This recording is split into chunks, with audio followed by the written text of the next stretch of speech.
VTR presenta. Este es un programa de VTR.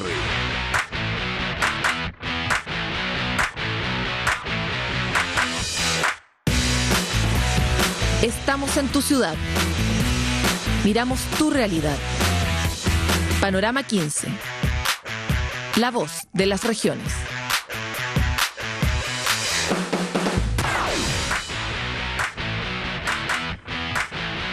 Hola, ¿qué tal? Bienvenidos a Panorama 15. Hoy día queremos hacer un programa especial para hablar un poco más en detalle sobre el proyecto que se envió al Congreso por parte del Ejecutivo respecto de la elección directa de intendentes. Tanto que le hemos hablado sobre lo importante que es que se elija directamente al intendente, pero el proyecto, la verdad, tiene algunos temas.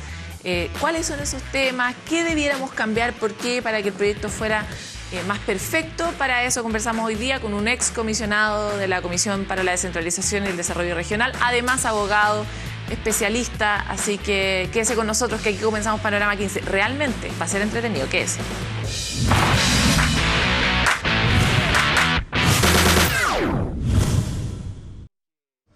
En este de los pocos pulmones fantásticos que hay ahí en la mitad de la ciudad, que por supuesto rodea un antiguo monumento histórico de Santiago en el ex Congreso Nacional, queremos aprovechar para hacer una pausa dedicada a toda nuestra red regional para hablar específicamente sobre las particularidades del proyecto de ley que se está enviando al Congreso para plantear la elección directa de intendentes.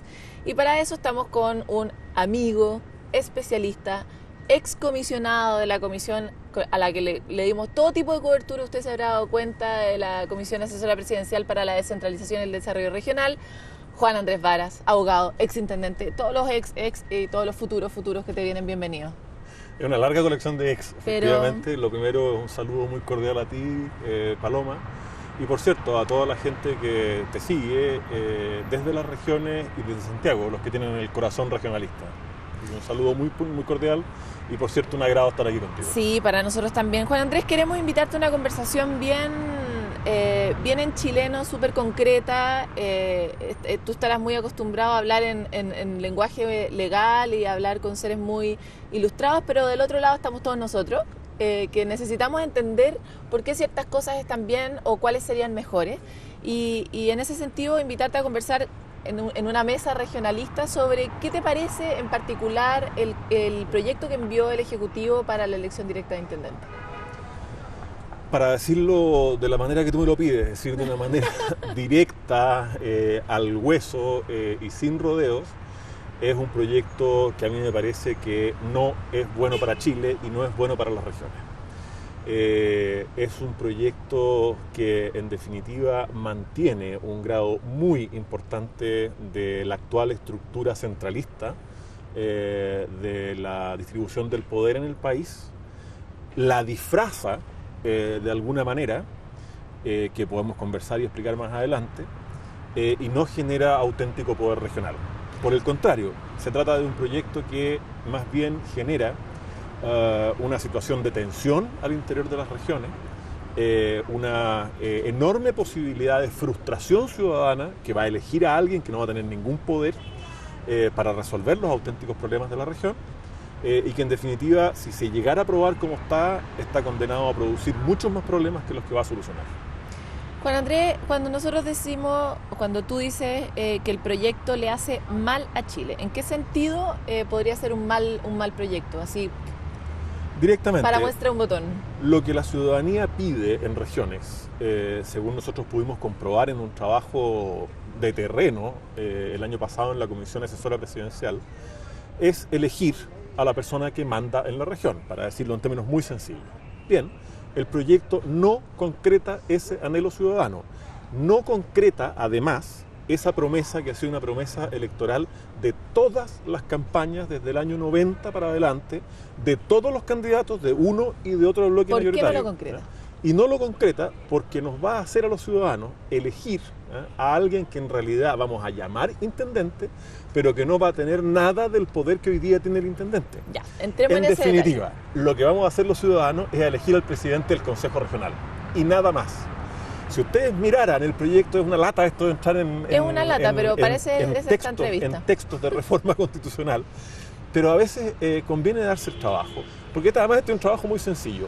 Donde hoy día la Constitución dice el gobierno regional lo tendrá el intendente, que es designado y de exclusiva confianza el presidente de la República, y es su representante natural en la región, el proyecto de la presidenta lo que hace es decir, el gobierno de la región lo tendrá un gobernador regional, que es de la exclusiva confianza y nombrado por el presidente de la República, y que es su representante directo y natural en la región. Es decir, mantiene exactamente el mismo fraseo, solo le cambia el nombre.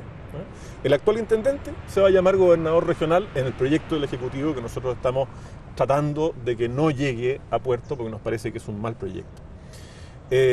Y nosotros entonces, ¿a quién vamos a elegir? Bueno, a alguien que se llama intendente, pero que no tiene nada del poder que hoy día tiene el intendente, que se va a limitar a ser el cabeza, el presidente del Consejo Regional, administrar el Fondo Nacional de Desarrollo Regional, el FNDR, y por cierto a trabajar en algunas áreas en las cuales por vía de ley se van a transferir competencias. Pero el diseño constitucional no existe en materia de descentralización y por el contrario lo que hace es generar una figura nueva que se llama gobernador regional, que va a tener todo el poder de la administración sin nada de la legitimidad democrática, frente a otra, el intendente electo, que va a tener toda la legitimidad democrática y nada del poder. Esa es una situación que está, a mi juicio, condenada a transformarse en una bomba de tiempo. Ese es un cóctel explosivo. Ahora, en política eso va a conducir, aunque sean del mismo partido, y a lo mejor incluso peor si son del mismo partido, a conflictos permanentes al interior de la región. ¿Por qué alguien con dos dedos de frente, que nosotros imaginamos que en general la mayoría de la gente que redacta proyectos los tiene, toma una definición de este tipo? Yo creo que porque lo dijo el senador Arboe en la mañana, y yo quiero aquí citarlo. En materia de descentralización, se hacen discursos muy bonitos, de muy buena crianza y muy políticamente correctos, que raramente se traducen en acciones concretas de verdad a favor de una descentralización efectiva. Y la razón es muy sencilla, y esta no es una cuestión de izquierda, de derecha, de gobierno o oposición. Descentralizar significa auténticamente transferir poder, desprenderse de poder, y desprenderse de poder es siempre un ejercicio dificultoso, es siempre un ejercicio complicado. Yo trabajo en una universidad, la Universidad Austral de Chile, que tiene sede en Valdivia, cuyo escudo tiene un lema abajo en latín que dice Libertas Capitur, que significa esencialmente esto: la libertad se conquista. Nadie regala libertad. Con el poder pasa lo mismo. Nadie lo regala. En realidad el ejercicio, el desafío, es que efectivamente el poder central hoy día haga un ejercicio de desprendimiento del poder y lo transfiera a las regiones. Y eso es muy difícil. Es muy difícil. Entonces, lo que tenemos es un intento de cumplir con un programa de gobierno que dice que vamos a elegir un intendente, pero sin en realidad transferir demasiado poder o transfiriendo el menor poder posible. Mi explicación es esa. Y naturalmente, que ocurre lo siguiente: dentro del gobierno también hay una tensión muy fuerte, una fuerte pugna, para decirlo en términos más duros todavía. De quienes tienen poder. De quienes tienen el poder y quienes creen que es bueno transferirlo, y quienes tienen el poder y creen que no es bueno transferirlo. Entre paréntesis, la transferencia de poder, claro que va a generar problemas, es indudable. Se van a generar errores, incluso es posible que haya negligencia y posiblemente más de alguien meterá las manos también. Nosotros en el informe de la Comisión Presidencial nos ponemos en ese supuesto y sabemos que ese va a ser un argumento para decir no, va a haber mucho problema, mejor no descentralicemos. A nosotros nos parece que esos son costos de aprendizaje que hay que estar dispuesto a pagar.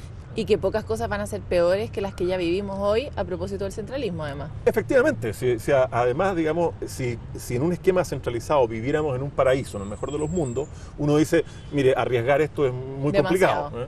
Pero uno ve que no es el mejor de los mundos y uno ve que las deficiencias administrativas de toda índole y las deficiencias políticas de diseño constitucional y de aterrizaje legal y reglamentario existen en el esquema hipercentralizado que tenemos de una manera muy aguda. Entonces hay que hacer una apuesta de cambiar esto y de cambiarlo radicalmente.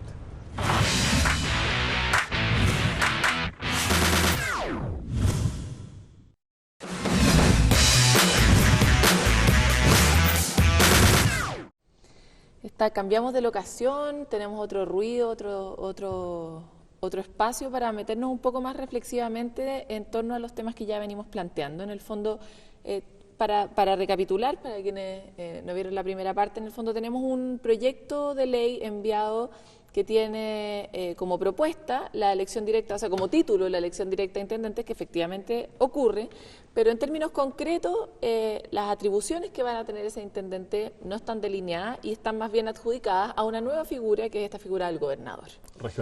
Regional, claro, que ya no es provincial. Entonces, es como, da la impresión de que están cumpliendo para la galería, como la lista de tareas que se propuso el gobierno, porque por otro lado también hay muchas fuerzas que están tensando a la no distribución de este poder. ¿Qué otras líneas han identificado, y aquí hablo de los regionalistas en general, como grandes problemas que pueda tener este proyecto de ley?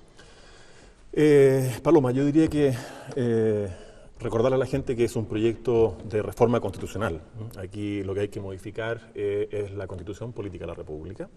Y en ese proyecto de reforma constitucional nosotros hemos detectado, aparte de este problema grueso y importante, un vacío fundamental, que es que esta es una modificación constitucional que no tiene sustento, no está basada en un conjunto de principios, de valores y de ideas que le den a los órganos del Estado que tengan que aplicar después esta norma un contexto.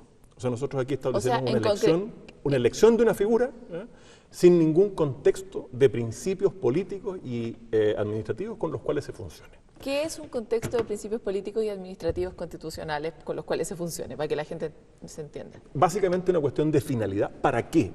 ¿Para qué elegir una figura nueva? ¿Qué va a hacer esa figura nueva? ¿Cómo se va a relacionar con el poder central? ¿Cómo se va a relacionar con los municipios? ¿Cómo se va a relacionar con quien representa el poder central en la región? Todo eso no está regulado, carece de toda regulación. Y nosotros entonces lo que hemos propuesto, y se lo hemos entregado hace un par de semanas atrás a la Presidenta de la República, es un proyecto alternativo de reforma constitucional que está en manos también hoy día de los senadores y los diputados, en donde incorporamos ese contexto. Es decir, le decimos en una reforma constitucional a los órganos del Estado bajo qué principios tienen que funcionar, cómo deben respetar el proceso de regionalización, cómo se resuelven los conflictos de competencia, qué tipo de atribuciones tiene que tener. Los principios son fundamentalmente estos. Primero, establecer un cierto nivel de autonomía, es decir, de capacidad de decisión, de capacidad de gobierno al interior de la región, que hoy día no está. Y más bien el gobierno está, como decíamos en el bloque anterior, radicado en esta figura nueva que nosotros en broma llamamos supergobernador, y que en el proyecto del Ejecutivo se llama gobernador regional. Es decir, primero, establecimiento de autonomía. Segundo, establecimiento de lo que se llama la prohibición de tutela, es decir, un gobierno regional o un municipio no puede estar sometido a una tutela, una especie de padre, que tenga una supervisión apoderado que tengamos en Santiago. La idea es establecer un sistema en el cual los gobiernos regionales y los municipios tengan una cierta independencia de juicio para tomar decisiones. Eso hoy día no existe y en el proyecto del Ejecutivo tampoco existe. Prohibición entonces de tutela. Perdón, respecto de lo de la autonomía, en términos súper concretos, ¿cómo uno garantiza la autonomía de ese gobierno? Cuando tú haces el punto, en el fondo, ¿de qué forma se manifiesta cotidianamente? Bueno, básicamente atribuyéndole a órganos que no dependan del poder central capacidad de tomar decisiones y estableciendo esa capacidad de tomar decisiones como un principio constitucional, de manera que los órganos del Estado que después tengan que pronunciarse sobre estas cuestiones se pronuncien a favor de esa autonomía. Perfecto. ¿Se fija? Después hay una cosa que se ha venido haciendo y que también los senadores en la mañana en el seminario hicieron ver. Nosotros estamos acostumbrados a cada vez que tenemos un problema en el nivel central, traspasarle el problema y por lo tanto la competencia a los municipios y a los gobiernos regionales, pero no traspasarle los recursos. Entonces resulta que los pobres alcaldes y los consejos municipales, en menor medida los gobiernos regionales, se topan con un problema que les llega, una facultad nueva, pero sin los recursos para poderla Pero satisfacer. pidiendo el cheque a Santiago para que Y naturalmente dependiendo una vez más de Santiago. Entonces el principio que nosotros establecemos es el de suficiencia presupuestaria. ¿Qué quiere decir esto? Que básicamente cada vez que se traspase una competencia tienen que traspasarse los recursos para poderla ejecutar. Al menos los que hoy día están sirviendo a la resolución centralizada de esa competencia. Después un principio que es fundamental, que es lo que se llama el principio de doble subsidiariedad. Esto yo sé que no lo entiende nadie, pero lo voy a explicar en los términos más sencillos de que soy capaz. Los ciudadanos necesitan que el Estado esté cerca de ellos, que cuando tengan un problema con respecto a la reparación de la calle, por ejemplo, la rotura de una matriz del gas o de cualquier cosa, tengan a alguien a quien recurrir cerca. ¿Y qué es lo que dice el principio de doble subsidiariedad? Lo que dice es que el Estado debe instalar los servicios públicos donde estén más cerca del ciudadano. De manera que si el servicio se puede satisfacer, se puede prestar bien a nivel municipal, allí debe quedar radicado. Si no se puede a nivel municipal, entonces adquiere relevancia o preferencia el nivel regional. Y solamente aquello que no se puede hacer bien ni a nivel municipal ni a nivel regional, se lo queda al nivel central. Ese es el principio de doble subsidiariedad, que es clave que quede efectivamente plasmado en una reforma constitucional que le dé sentido a la elección de la primera autoridad regional, que tenga efectivamente competencias y que esté dotada de una suficiente autonomía. Sin este conjunto de principios reguladores, Paloma, esa reforma y esa elección del intendente va a estar en el vacío, absolutamente, y lo único que va a generar es frustración, porque los ciudadanos van a elegir a un funcionario que va a ser de su confianza, de la confianza ciudadana, que no va a poder hacer en definitiva nada. Sea porque no tiene las competencias y las facultades, sea porque las tiene y no tiene los recursos para satisfacerlas. Ahora, pensando un poco en esta mezcolanza, este cóctel atroz que tú dices que se forma entre una persona que no tiene poder, pero que tiene el poder ciudadano, digamos, y una que no tiene el poder ciudadano, pero sí tiene el poder efectivo, es bastante razonable pensar que esa cuestión puede no funcionar y que sobre todo en términos políticos eso va a llevar a movilizaciones o manifestaciones de algún tipo, en el mejor de los casos, ¿verdad? ¿En qué está pensando el Poder Central cuando redacta un proyecto que genera este tipo de roces que son bastante fáciles de identificar en el fondo? No lo sé, yo intento colaborar con el nivel central, intento generar propuestas alternativas que al Congreso le ayuden a redirigir esta materia hacia una fórmula que efectivamente posibilite un tránsito ordenado, porque no queremos aquí ninguna situación de descalabro administrativo, un tránsito ordenado hacia un Estado, como dijo la presidenta Bachelet, unitario, pero descentralizado. ¿Cuáles son las razones que motivan este diseño tan curioso de atribuirle el gobierno regional a alguien que no es el gobierno regional? Yo realmente no lo sé. Me da la impresión de que debe haber una mezcla, como en todo, de circunstancias de muy distintas índoles. En primer lugar, debe haber muchas voluntades concurriendo aquí, es decir, muchas plumas redactando un mismo texto. Lo que decíamos hace un rato, cuando paseábamos por los jardines también, debe haber algún tipo de tensión interna bastante significativa, bastante fuerte, entre funcionarios públicos más regionalistas y otros más centralistas, aquellos que desconfían de las regiones, que no quieren transferir poder.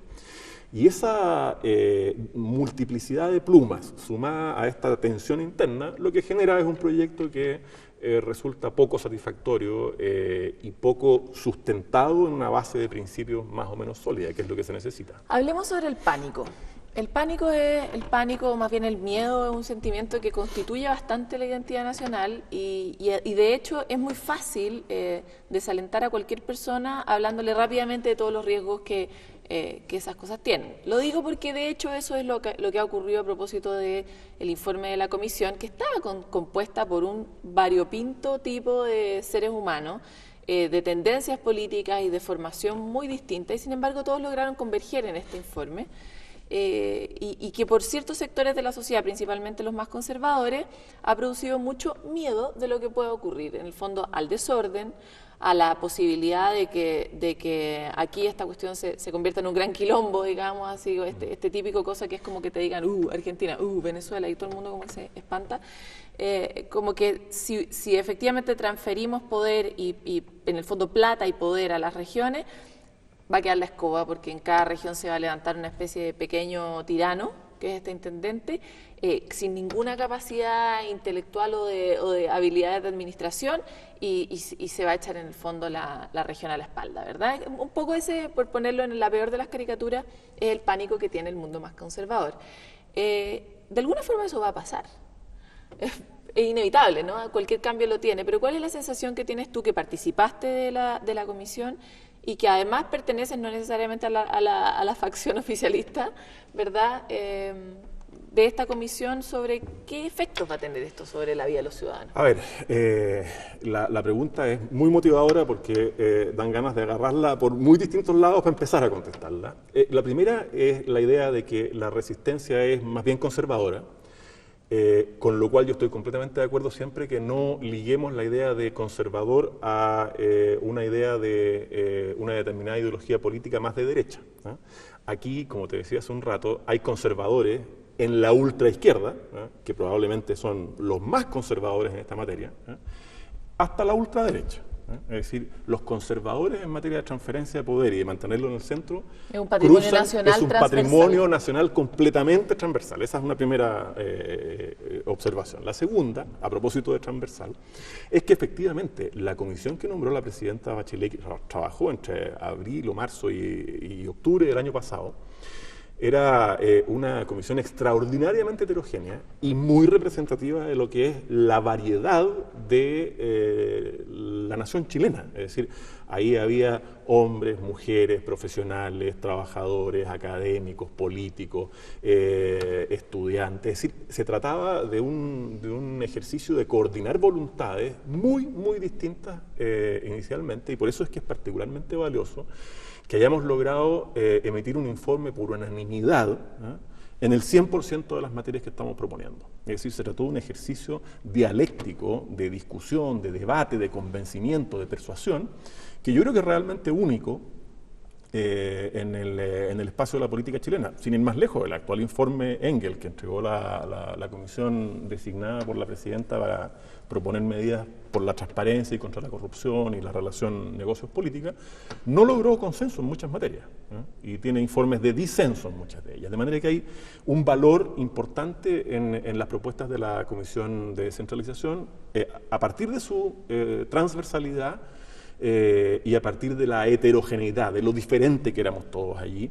Y desde luego yo estaba más bien en el lado de la centro-derecha de esa comisión y no en el lado oficialista.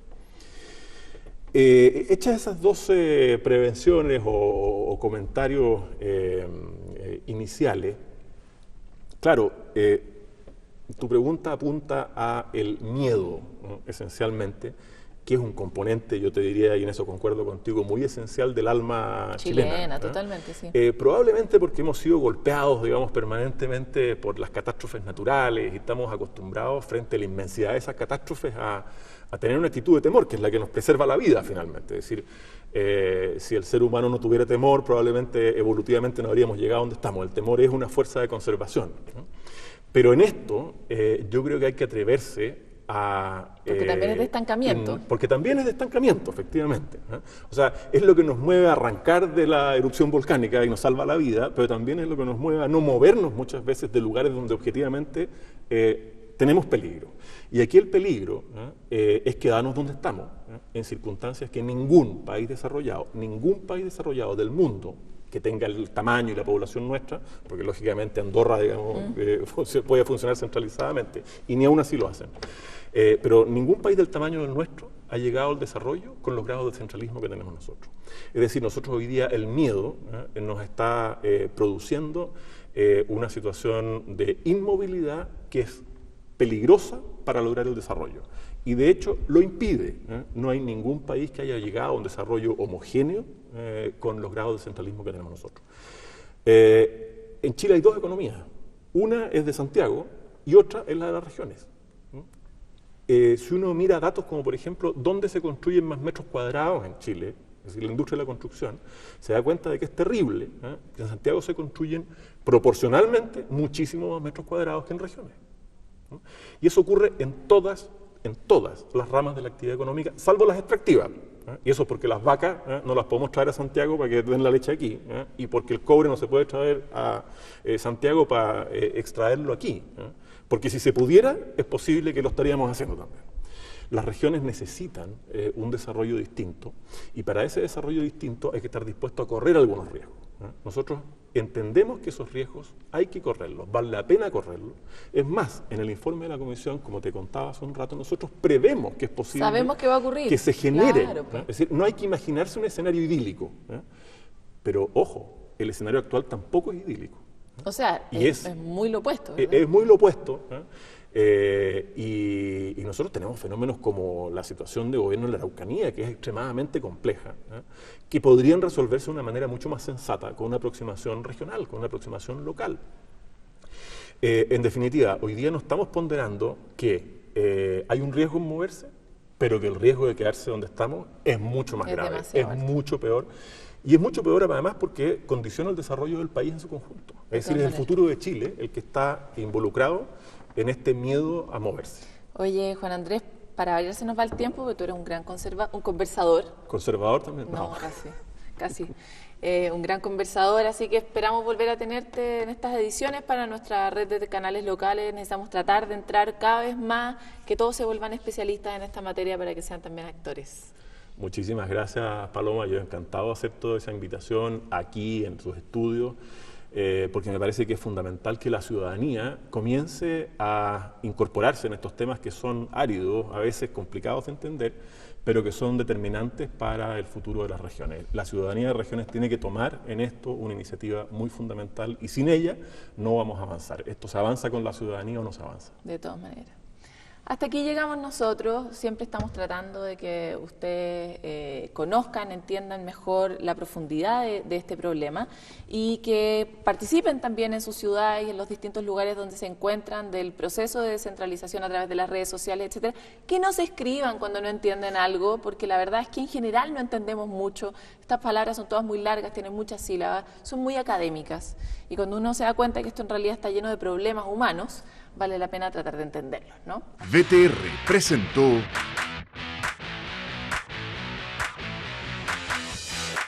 Estamos en tu ciudad. Miramos tu realidad. Panorama 15. La voz de las regiones.